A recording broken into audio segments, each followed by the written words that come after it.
TNPSC group 4ல் Indian பாலிட்டியில் கேட்கக்கூடிய ஒரு முக்கியமான வினா விடைகள் நம்ம பார்க்கலாம். டிஎன்பிஎஸ்சியில் ரொம்ப முக்கியமாக கேட்கக்கூடிய வினாக்கள் நான் எடுத்துகிட்டு வந்திருக்கேன். அதில் இந்திய அரசியலமைப்பின் முகவுரை எதை அறிவிக்கிறது அப்படின்னு சொல்லி ஒரு கொஸ்டின். அதுக்கு ஆன்சர்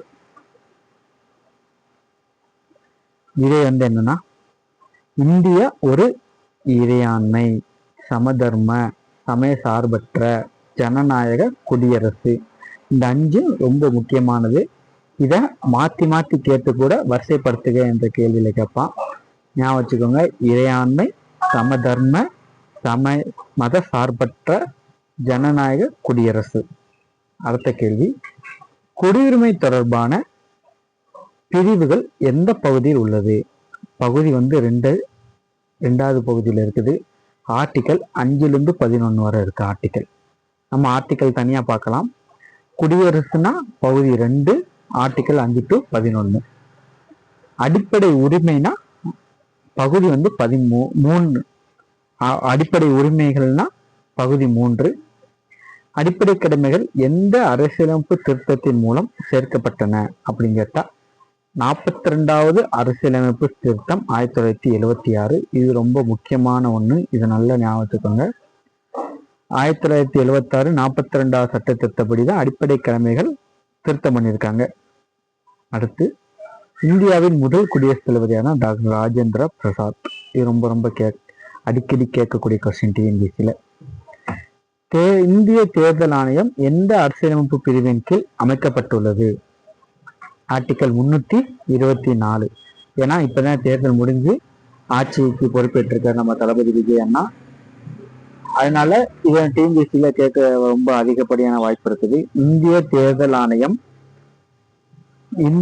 எந்த அரசியலமைப்பு பிரிவின் கீழ் அமைக்கப்பட்டுள்ளதுன்னா ஆர்டிக்கல் 324. பஞ்சாயத்து ராஜ் அமைப்புக்கு அரசியலமைப்பு அந்தஸ்து வழங்கிய திருத்தம் 73வது அரசியலமைப்பு திருத்தம். பஞ்சாயத்து ராஜ் அமைப்புக்கு அரசியலமைப்பு அந்தஸ்து வழங்கிய திருத்தம் 73வது அரசியலமைப்பு திருத்தம். நகர்ப்புற உள்ளாட்சி அமைப்புகளுக்கு அரசியலமைப்பு அந்தஸ்து வழங்கிய திருத்தம் 74வது அரசியலமைப்பு திருத்தம். அப்படின்னா பஞ்சாயத்து ராஜ்னா 73, நகர்ப்புற உள்ளாட்சினா 74, மறந்துடக்கூடாது. தேசிய பிற்படுத்தப்பட்டோர் ஆணையத்தின், அதாவது NCPC, அரசியலமைப்பு அந்தஸ்து வழங்கிய திருத்தம் 102வது அரசியலமைப்பு திருத்தம். தேசிய பிற்படுத்தப்பட்டோர் ஆணையத்துக்கு 102வது அரசியலமைப்பு திருத்தம். நம்ம இந்திய அரசியலமைப்பு தற்போது 12 அட்டவணைகள் இருக்குது. மொத்தம் 8 அட்டவணைகள் இருந்தது. அதுக்கப்புறம் 12 அட்டவணைகள் இருக்குது. அடுத்து, நம்ம இந்திய அரசியலமைப்பின் தந்தை யாருன்னா டாக்டர் BR அம்பேத்கர். இவர் தான் வரைவு குழுவின் தலைவர். இந்திய அரசியலமைப்பின் தந்தை யாருன்னா டாக்டர் BR அம்பேத்கர். இவர் வரைவு குழுவின் தலைவர். இவர் தலைமையில தான் இந்த ஆர்டிக்கல், பார்ட் இதெல்லாம் இயற்றியிருக்காங்க.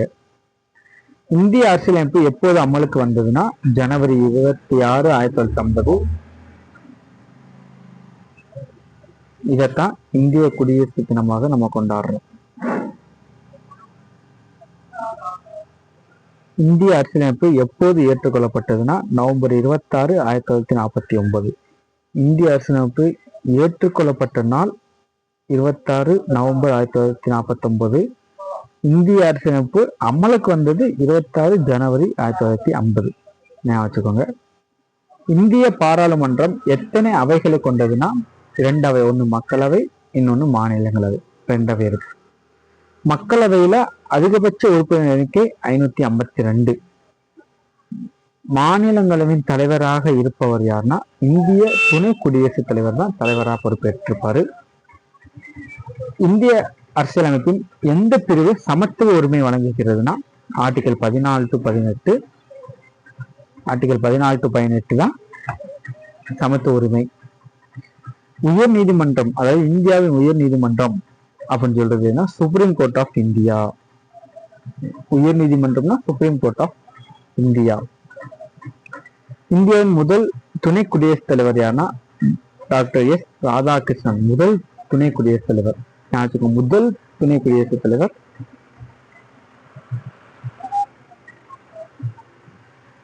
18வது கொஸ்டின் பாத்தீங்கன்னா, இந்தியாவின் உயர்ந்த நீதிமன்றம்.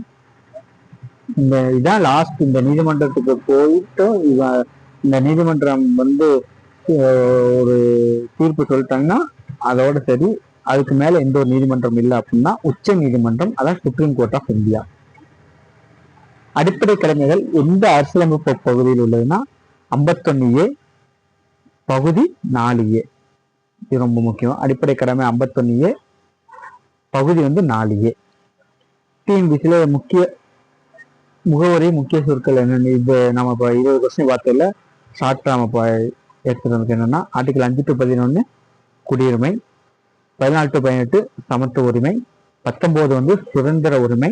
அதில் ஒரு 6 சுதந்திர உரிமை இருக்கு. பேச்சுரிமை, எங்கும் செல்லும் உரிமை, இந்த மாதிரி ஒரு 6 உரிமை இருக்கு. அதுல 21ங்கிறது வாழ்வுரிமை, 324 தேர்தல் ஆணையம். நம்ம இப்போ 20 கொஸ்டினை பார்த்தோம். சரிங்களா? அடுத்து அரசியலமைப்பின் 32வது பிரிவு எதனுடன் தொடர்புடையது?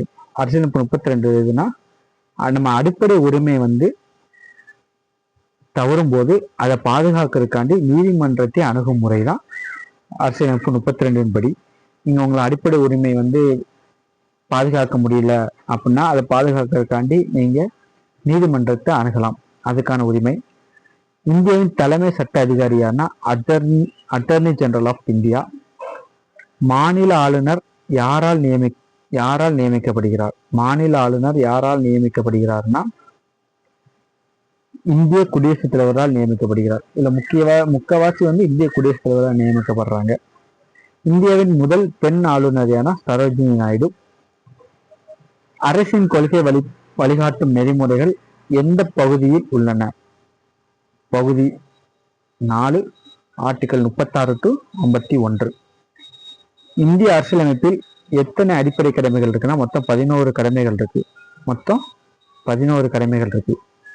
அவசர நிலை தொடர்பான பிரிவுகள் அப்படின்னு பார்த்தோம்னா 352, 360 இந்த ரெண்டும். இதுல 356 சேர்த்துக்கோங்க. இது அவசர நிலை பிரகடனம் தான். சரிங்களா? அடுத்து இந்தியாவின் உள்ளாட்சி அமைப்புகளுக்கு அரசியலமைப்பு அந்தஸ்து வழங்கிய திட்டங்கள் எதுனா 73, 24. 73, 74 உள்ளாட்சி அமைப்புகளுக்கு, அதாவது 73, 74 உள்ளாட்சி அமைப்புகளுக்கு. மக்களவையின் பதவிக்காலம் 5 ஆண்டுகள். மாநில சட்டமன்ற உறுப்பினராக போட்டியிட குறைந்தபட்ச வயது, அதாவது நம்ம எம்எல்ஏக்கு நிற்கிறாங்கள அதுக்கு குறைந்தபட்ச வயது எதுனா 25 வயசுன்னு சொல்லியிருக்காங்க. இதுல ஆர்டிகல் 21 வாழ்வு உரிமை நம்ம பார்த்தோம். ஆர்டிகல் 32 அரசியலமைப்பு தீர்வு காணும் உரிமை. 324 தேர்தல் ஆணையம். பார்ட் 3 அடிப்படை உரிமை. பார்ட் 4 வழிகாட்டும் நெறிமுறைகள். பார்ட் 4 அடிப்படை கடமைகள் பார்த்தோம். இப்போ 30 கொஸ்டின் பார்த்துருக்கோம். இதுல ஒரு சேலஞ்ச் கொஸ்டின் உங்களுக்கு ஒண்ணு. இதை தெரிஞ்சிச்சுன்னா நீங்க கமெண்ட் பண்ணுங்க. என்ன கொஸ்டின்னா, இந்திய அரசியலமைப்பின் இதயமும் ஆன்மாவும், அதாவது heart and soul of the constitution என்று டாக்டர் B.R. அம்பேத்கர் எந்த பிரிவை குறிப்பிடுகிறார்? இது உங்களுக்கான ஒரு சேலஞ்ச் கொஸ்டின். இதுக்கு ஆன்சர் தெரிஞ்சவங்க கமெண்ட் பண்ணுங்க. நம்ம சிகரம் தொடு பேஜ்னு சொல்லி ஒன்று ஆரம்பிச்சிருக்கோம்.